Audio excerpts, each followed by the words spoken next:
The war in Ukraine is more than just a conflict between two nations. It has become a defining crisis of our time. It tests the foundations of international law and the stability of global security. The entire world watches because the outcome affects everyone. Supply chains are disrupted, energy prices are volatile, and the risk of a wider conflict, one that could involve nuclear powers, hangs over us all.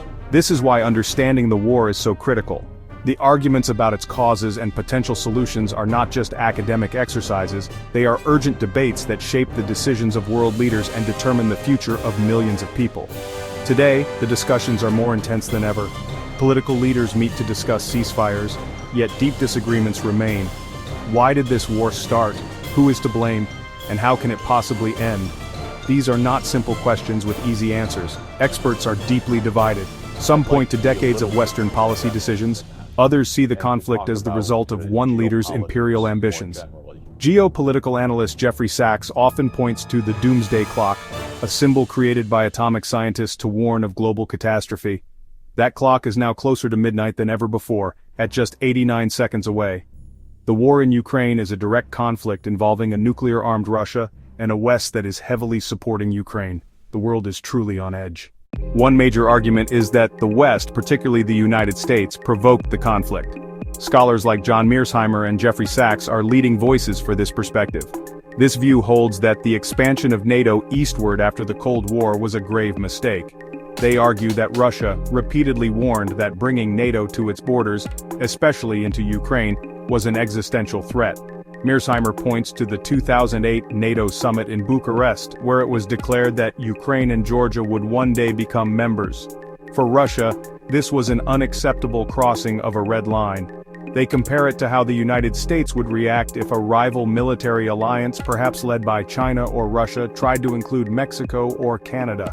The United States would never allow it. Sachs calls the war US-provoked, stemming from an imperial mentality in Washington that refuses to acknowledge other major powers' security interests. He argues that after the Cold War, the United States chose dominance over cooperation. This mindset, he believes, led directly to the confrontation in Ukraine. This perspective also highlights the 2014 Maidan Revolution in Ukraine. The pro-Russian president, Viktor Yanukovych, was overthrown. He had favored neutrality for Ukraine. Those who blame the West point to U.S. involvement in supporting the protests and shaping the new pro-Western government. Sachs explicitly mentions a leaked phone call involving U.S. diplomat Victoria Nuland as evidence of the United States choosing the next government. From this viewpoint, the 2014 events were not a simple popular uprising but a US-backed regime change. Therefore, for proponents of this view, the root cause of the war is not Russian aggression alone. It is a story of a great power, Russia, feeling cornered by an expanding military alliance led by its historic rival, the United States. The opposing argument places the blame squarely on Russia and its president, Vladimir Putin.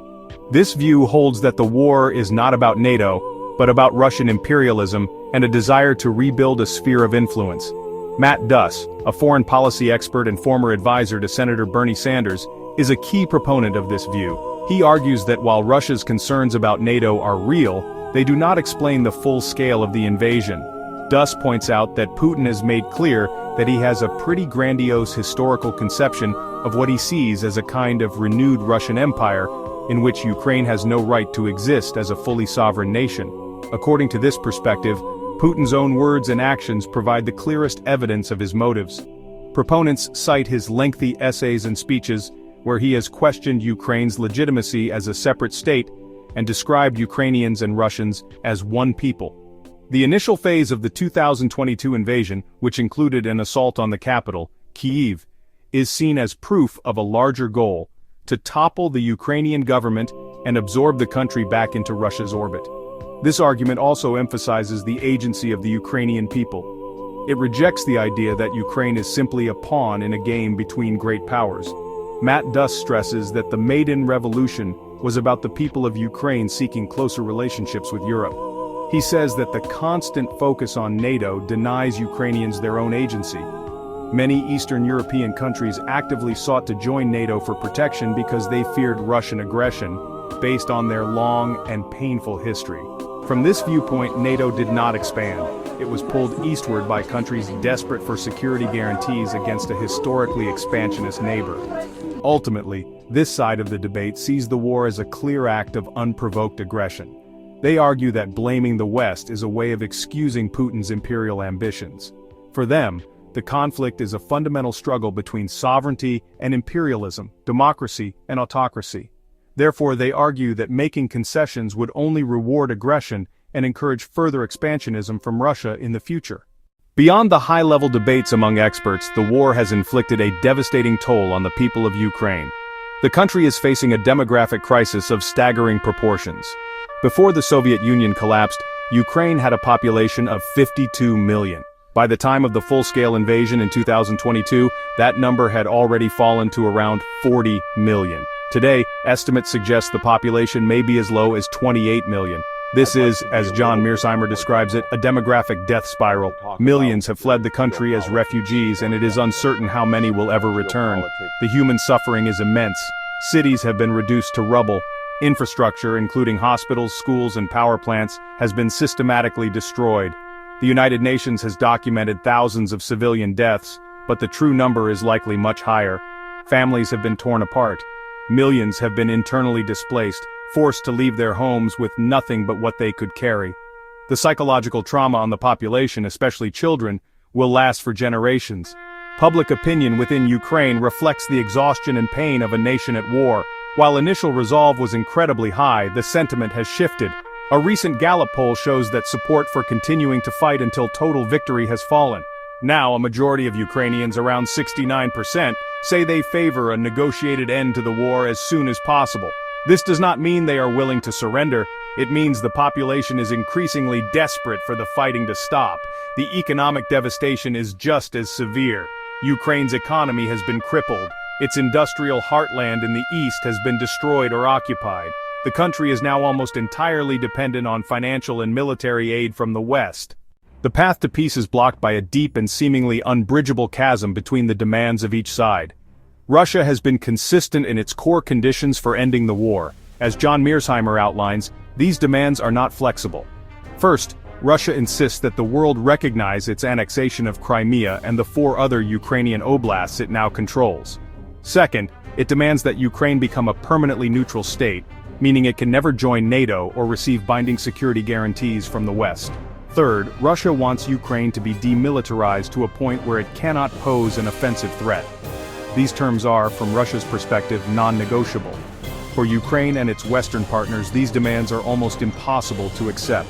Ukrainian President Volodymyr Zelensky has repeatedly rejected any proposal that involves surrendering territory. For Ukraine, ceding land would mean rewarding Russia's aggression and abandoning millions of its citizens to occupation. The demand for neutrality is equally problematic. Without security guarantees from the West, many Ukrainians fear that a neutral Ukraine would be a vulnerable Ukraine, open to another Russian attack in the future. Zelensky has stated that any peace talks must ensure Russia cannot have a veto right over Ukraine's European and NATO prospects. This fundamental clash of interests creates a diplomatic stalemate. Russia sees its demands as essential for its national security. Ukraine sees accepting them as a betrayal of its national sovereignty. Mearsheimer argues that Russia is driving a hard bargain because it believes it is winning on the battlefield, and that its core security is at stake. From his realist perspective, the conflict will ultimately be settled on the battlefield, not at the negotiating table. The West is caught in the middle, trying to support Ukraine without escalating into a direct war with Russia. As Jeffrey Sachs explains, any American president who publicly agrees to halt NATO expansion risks being branded a traitor or a weakling by the U.S. national security establishment. The political will to make the kind of concessions Russia demands simply does not exist in Washington or in most European capitals. This leaves all sides locked in a tragic impasse, where the war continues because no side sees a path to an acceptable peace. At the heart of this global conflict is Ukraine, a nation fighting for its very existence. The Ukrainian people and their government face an agonizing dilemma. They are fighting to defend their sovereignty, their right to choose their own future, and their national identity. This is a principle that resonates deeply across the democratic world. However, the cost of this fight is becoming almost unbearable. The country is being systematically destroyed, its population is shrinking, and its military is suffering enormous casualties. The initial hope for a swift victory, or for Western support to decisively turn the tide, has faded. The reality on the battlefield is grim. Ukrainian leaders are now faced with the terrible choice of continuing a devastating war with an uncertain outcome, or negotiating a peace that could mean sacrificing territory and sovereignty. President Zelensky continues to project strength and resolve, insisting on the restoration of Ukraine's 1991 borders. He is walking a tightrope, trying to maintain the morale of his people and the confidence of his allies while grappling with the harsh realities of the war. Ultimately, Ukraine's future may depend on a bitter compromise. Both John Mearsheimer and Matt Duss, despite their disagreements on the war's causes, have come to a similar conclusion. They believe Ukraine's position is weakening, and that fighting on may only lead to more losses. Duss, who firmly blames Putin, co-wrote a piece suggesting it was time for Ukraine to make the best peace they can. Mearsheimer is even more direct, saying Ukraine should concede to the Russians and put an end to the war because they are unlikely to get a better deal later. This is a tragic conclusion, suggesting that Ukraine may have to trade parts of its land for the survival of the rest of its state. As the war grinds on into late 2025, several possible paths forward emerge, each with profound consequences. The first path is a continuation of the current strategy. The West continues to arm and fund Ukraine to fight a long war of attrition. The hope is that sustained pressure will eventually weaken Russia's economy and military, to the point where it is forced to negotiate from a weaker position. However, this path carries enormous risks. It means more destruction and death in Ukraine. It also risks mission creep, potentially drawing NATO forces into a more direct conflict with Russia, which could have catastrophic consequences for the entire world. A second path is a negotiated settlement based on the current reality on the ground. This would likely involve a ceasefire along the existing front lines, effectively freezing the conflict. A third, more comprehensive path involves a grand bargain between the major powers. This would require direct, high-level diplomacy between the United States, Europe, Russia, and Ukraine. Such a deal would have to address the core security concerns of both sides. It might involve a formal declaration of Ukrainian neutrality, coupled with robust non-NATO security guarantees for Ukraine from a coalition of Western and even non-Western powers. Finally, there is the darkest path, the collapse of the Ukrainian state. If Western support falters or if the Ukrainian military is unable to hold the line, the country could face a complete military defeat. John Mearsheimer warns this is a likely outcome if the war continues indefinitely, leading to a dysfunctional rump state at the mercy of Russia. This would be a tragic end to Ukraine's fight for independence and a profound failure of Western policy. The war in Ukraine is a profound modern tragedy, born from a complex mix of historical grievances, competing security interests, and imperial ambitions. There are no simple heroes or villains, only differing perspectives on a series of decisions that led to a catastrophic outcome. The debate between those who blame NATO expansion and those who blame Russian imperialism is not just an academic argument, it reveals two fundamentally different ways of seeing the world. One view prioritizes the security concerns of great powers, while the other champions the sovereign rights of smaller nations. The truth, as is often the case, may lie somewhere in between. Perhaps the most important lesson is the failure of diplomacy. For years, warning signs were ignored. Russia's protests over NATO expansion were dismissed in the West as the complaints of a declining power. At the same time, Russia's growing authoritarianism and imperial rhetoric were not taken seriously enough as a threat to its neighbors. Both sides failed to understand the other's perspective, leading to a fatal miscalculation. As Jeffrey Sachs suggests, the imperial mentality of regime change and dominance replaced the difficult but necessary work of negotiation and compromise. This conflict is a stark reminder that diplomacy is not a sign of weakness, but a vital tool for preventing war.